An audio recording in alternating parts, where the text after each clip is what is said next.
গোসল করার সময় এই 4টা ভুল কাজ যদি আপনি নিয়মিত করে যান, দেখবেন আপনার সংসারে অশান্তি লেগেই থাকবে, আপনি দারিদ্র হতেই থাকবেন, আপনার সংসারে উন্নতি হবে না, আপনি পরিশ্রম করে যাবেন, আপনার পরিশ্রমের আশানুরূপ ফল আপনি দেখতে পাবেন না। এটা অনেক মানুষ আমাদের কাছে বলে, হুজুর এত পরিশ্রম করি, এত দোয়া দুরুদ পড়ি, এর পরেও আমার সংসারে উন্নতি লাভ করে না, আমি টাকা পয়সা বৃদ্ধি করতে পারি না।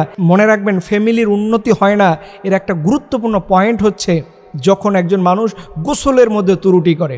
এর মধ্যে 1 নাম্বার ত্রুটি দেখবেন, সঠিক সময় আমরা কেউ গোসল করতে চাই না। এটা বলবেন কেমন কথা, সঠিক সময় আবার গোসল কেমন? বিশেষ করে দেখবেন যখন আমাদের গোসল ফরজ হয়ে যায়, এই ফরজ গোসল হওয়ার পরে অনেক মানুষ দেখবেন বিলম্ব করে গোসল করে।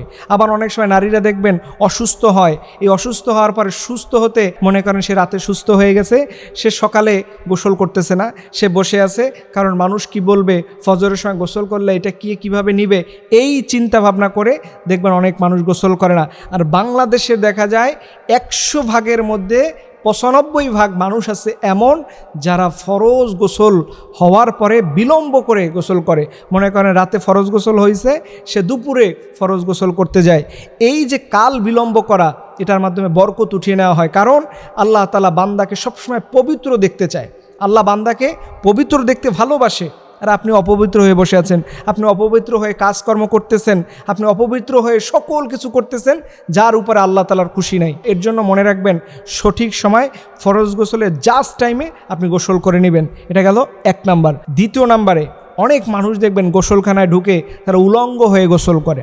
এইটা এখন খুবই বেশি, কারণ এখন প্রত্যেক ঘরে ঘরে বাথরুম। এই বাথরুম থাকার কারণে অনেক মানুষ দেখবেন অনাহাসে ঘরের মধ্যে গোসল করতেছে, কেউ দেখতেছে না, সে উলঙ্গ হয়ে গোসল করতেছে। নারী পুরুষ যদি কেউ এই উলঙ্গ হয়ে গোসল করেন, মনে রাখবেন আপনার সংসার থেকে বারাকা উঠিয়ে নেওয়া হবে, আপনি বরকত খুঁজে পাবেন না, আপনি পরিশ্রম করে যাবেন, সেই পরিশ্রমের আপনি মূল্য পাবেন না। এর জন্য সংসারের উন্নতি যদি আপনি দেখতে চান, কখনো বাথরুমের মধ্যে উলঙ্গ হয়ে গোসল করবেন না। এটা গেল 2 নাম্বার। 3 নাম্বারে অনেকে দেখবেন বাথরুমে ঢুকে সিগারেট খায়, বাথরুমের মধ্যে কথা বলে, বাথরুমের মধ্যে গান গায়। এই জাতীয় কাজ যারা করবে তাদের সংসারে কখনো উন্নতি হবে না।